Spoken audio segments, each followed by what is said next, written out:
अजमेर से इस वक्त की बड़ी खबर सामने आ रही है। सेंट्रल जेल में हेड कांस्टेबल पर कैदियों ने धारदार हथियार से हमला कर दिया। लोहे नुमान नुकीली चीज बनाकर ये हमला किया गया।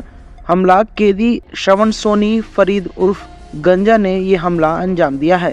घायल हेड कांस्टेबल को अजमेर के जेल अस्पताल लाया गया है, जहां घायल हेड कांस्टेबल का इलाज जारी है। ये हमला जेल के बैरिक नंबर 9 में अंजाम दिया गया।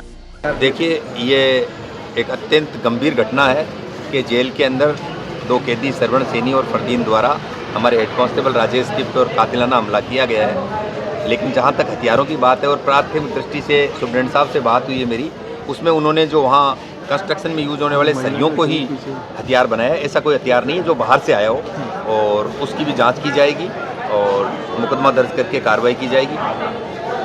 क्या स्थिति है कांस्टेबल? अभी हेड कांस्टेबल ठीक है, लेकिन उस पर हमला बड़ा गंभीरतम हुआ है, तो उसके मुकदमा दर्ज करके कार्रवाई की जाएगी। ये प्रथम दृष्टया जो पता लगा है, वो राजेश हेड कांस्टेबल ड्यूटी पे थे, और जो बताया गया है अब तक पूरी बात सामने नहीं आई है, क्योंकि जो है हेड कांस्टेबल भी अभी स्थिति उनकी ठीक नहीं है। जब वो ठीक होंगे उससे उनसे पूछा जाएगा और जांच हम करेंगे। श्रवण सोनी और फरजंद उर्फ गांजा, इन दो बंदियों ने मिलकर और इस पे हेड कांस्टेबल जो है ऑन ड्यूटी हेड कांस्टेबल थे वहीं पे, उन पे हमला किया। मैम, कौन कैदी है, किस मामले में बंद थे? श्रवण सोनी है एक तो, और एक फरदीन उर्फ गांजा है।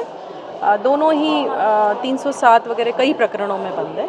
लगभग झगड़े का कारण सामने आया है? क्या झगड़े का क्या कारण? नहीं, वो तो ऑन ड्यूटी थे, झगड़े का तो कोई कारण ही नहीं है। नहीं, यदि बंदी ने हमला किया है तो कोई कारण अंदर बुला के, और जितना हम राजेश से बात कर पाए उससे इतना सा ही पता लगा है कि अंदर बुलाया था उन्होंने, कोई टीवी खराब होने और बंद करने के बहाने। तो ये ऑन ड्यूटी थे उस समय, सेल्स में थे, दोनों बंदी अलग अलग सेल में थे। तो उन्होंने दोनों ने मिलकर इनको सेल्स के अंदर जो है वो करके और फिर हमला किया।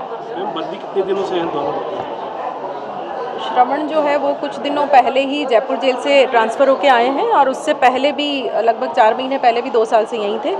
और फरदीन जो है वो उदयपुर में कोई जेल में बदमाशी करी थी, उसके बाद वो प्रतापगढ़ में उन्होंने बंदियों को पे हमला किया था, और उससे 2 साल से वो भी अजमेर जेल में ही बंद है।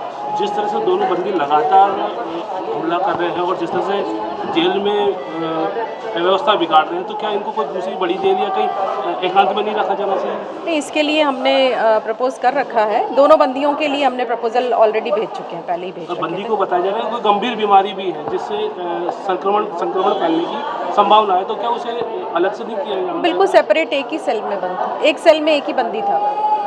तो जो हाई सिक्योरिटी वार्ड है जेल के अंदर, उसके अंदर ये बंदी बंद थे दोनों, और जो राजेश जो है वो वहाँ पे ड्यूटी इंचार्ज की ड्यूटी पे थे। क्या स्थिति है जेल में? क्या कितने बंदी लगे हुए हैं? जो कितने बंदियों पर एक प्रहरी लगा हुआ है? क्या पोजीशन है? ये बात तो अब मेरे ख्याल से एक बार हम पहले उसको देख लें, राजेश को संभाल लें, उसके बाद यदि आप बात करेंगे।